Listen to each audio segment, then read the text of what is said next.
The 1990s marked a transformative period in the history of Kenyan football, one that reflected the hopes, dreams, and struggles of a nation eager to prove itself on the continental and global stage. It was a decade when the Harambee Stars, Kenya's national football team, began its journey to international recognition. Behind this rise were the struggles of players battling through limited resources, the vision of coaches pushing for better tactics and discipline, and the growing passion of fans who believed that Kenya could compete with Africa's football giants. From the unexpected joy of qualification for major tournaments to the unforgettable performances of players like Joe Kadenge, John, Bobby, Ogola, and many others, the 1990s were a testament to a team driven by passion, resilience, and national pride. This is a story of Kenyan football in the 1990s, an era filled with highs, lows, victories, and challenges, all of which laid the foundation for the future of the Harambee Stars. As the 1990s began, Kenyan football was at a turning point. The country had a rich football history, but in the years leading up to the 90s, the national team had been far from its prime. The 1980s were marred by a string of disappointments. Kenya had struggled to qualify for international tournaments, and its football infrastructure was insufficient to meet the growing ambitions of the nation. Yet, there was a sense of hope on the horizon, a feeling that the stars might finally align for the Harambee Stars. By the early 90s, Kenya had produced several footballing talents, but they were still lacking the organization and resources necessary to reach the pinnacle of African football. Amidst this backdrop, a wave of new talent emerged, and the Kenyan football community began to dream bigger. The formation of a more competitive national league, the establishment of youth academies, and the influx of foreign coaches were crucial steps toward professionalizing the sport. The arrival of Reinhard Fabisch, a German coach who took over in the mid-90s, brought much-needed discipline and structure to the team. Fabisch's tactical approach was rooted in a system of teamwork, with a particular focus on a balanced defense and attack. He understood the strengths of Kenyan players and was determined to create a team that could not only compete but win. The early part of the 90s saw the first seeds of transformation planted, yet challenges persisted. Kenya was still grappling with logistical issues, from poor training facilities to inconsistent funding for international trips. Players were often forced to make do with limited resources, but what they lacked in material wealth, they made up for in heart. The struggles of the team reflected the resilience of the Kenyan spirit, and despite the difficulties, they began to achieve something that hadn't been seen in years: a team with purpose, a team with potential. Kenya's first major breakthrough in the 1990s came in the form of qualification for the African Cup of Nations, AFCON, in 1990, held in Algeria. For the Harambee Stars, this was not just a tournament, it was a statement. The chance to play against Africa's elite teams was an opportunity for the Kenyan players to show the world their potential. Though Kenya's performance in the 1990 AFCON wasn't groundbreaking, the mere act of qualifying was historic. It was a reflection of the country's growing football infrastructure, the hard work of the players, and the efforts of the coaches.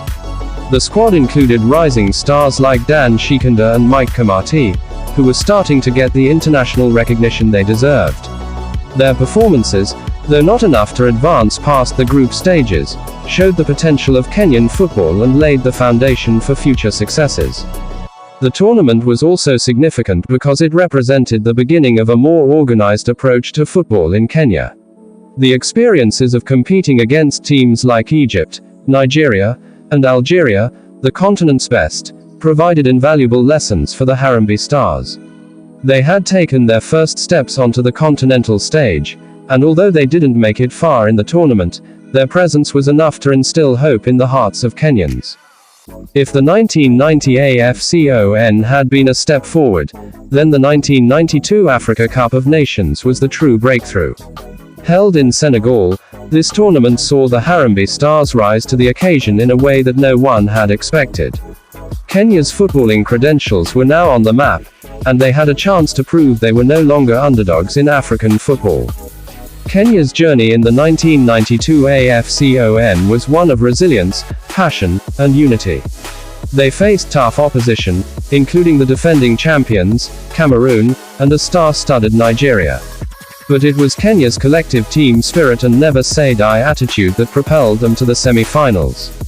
The Kenyan fans, who had long been starved of success, rallied behind the team, creating an electric atmosphere wherever the Harambee Stars played.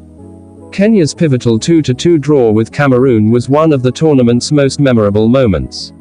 The game showcased Kenya's new fighting spirit, with John, Bobby, Ogola and Sammy Shole playing pivotal roles. In the match against Nigeria, Kenya narrowly lost, but their efforts were enough to cement their place as one of Africa's rising teams. The Harambee Stars had made it to the semi-finals, a historic achievement that made the entire nation proud. The 1992 AFCON not only elevated the status of Kenyan football but also introduced new heroes to the continent.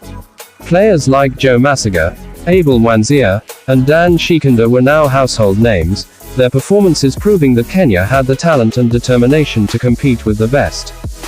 While the 1990s were marked by continental ambition, it was the regional rivalries that often brought out the best in the Harambee Stars.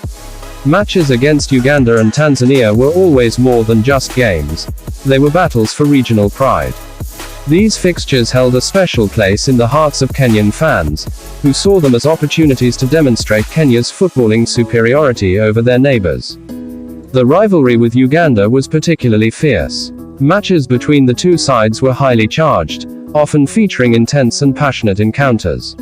One of the most memorable moments came in 1994, when Kenya played Uganda in a crucial World Cup qualification match. The stakes were high, and the match was a fierce contest. The atmosphere was electrifying, and the Kenyan players rose to the occasion, securing a vital victory that sent waves of joy throughout the country. Similarly, Kenya's clashes with Tanzania were always full of drama. The matches were often characterized by fast-paced action, with both teams playing to their strengths. Kenya's ability to dominate in these regional clashes was important not only for morale but also for asserting their position as East Africa's footballing powerhouse. The 1996 African Cup of Nations in South Africa marked another milestone in Kenyan football history. The Harambee Stars were now a team that other African nations feared, and their performances in the tournament reflected the growth and development of the game in Kenya. The competition was a true test of Kenya's mettle, and they stood tall against some of Africa's best. Kenya was drawn in a tough group that included the host nation, South Africa, and Zambia. Despite a draw with South Africa and a stunning 2-0 victory over Zambia, Kenya's journey was cut short when they were eliminated in the quarterfinals. However, the performances of players like Abel Mwanzia and Joe Masaga continued to shine through. This tournament represented the full evolution of the Harambee Stars, from underdogs to serious contenders. Kenya had arrived on the African football scene, and the 1996 AFCON would be remembered as the turning point in their rise. Despite these moments of success, the 1990s were not without their struggles. The lack of proper funding and infrastructure continued to hinder the progress of Kenyan football. The Kenyan Football Federation, FKF, faced financial difficulties that meant the team often had to travel under tough conditions. Training facilities were rudimentary, and many of the players had to juggle football with other jobs to survive. These were the realities of Kenyan football at the time. Yet, despite these hurdles, the Harambee Stars persevered. Players like Bobby Ogola and Patrick Nagy kept fighting for the dream. Their commitment to the national team, despite the challenges, was a testament to their love for the game and their patriotism. The Harambee Stars continued to play with passion, carrying the hopes of an entire nation on their shoulders. As the 1990s came to a close, the Harambee Stars had firmly established themselves as one of the most exciting teams in East Africa. While they may not have won a continental title, their achievements, reaching the semi-finals of the 1992 AFCON and becoming competitive on the African stage, laid a foundation for future success. The legacy of the 90s would go on to inspire a new generation of players, and Kenyan football entered the 21st century with renewed hope and ambition. Kenyan football in the 1990s is a story of resilience, passion, and progress. The Harambee Stars may not have won the ultimate prize, but their legacy paved the way for future generations of players and fans. It was a decade of hope, where the dreams of many were carried by the talent and determination of players like Bobby Ogola, Joe Kadenge, and others. As we look back on those years, we remember the rise of the Harambee Stars, an iconic moment in Kenyan football history that still inspires the nation today. If you enjoyed this deep dive into Kenyan football in the 1990s, make sure to hit the subscribe button, leave a like, and share this story with fellow football fans. Let's continue to celebrate the rise of the Harambee Stars and the legacy of those who helped shape Kenyan football into what it is today.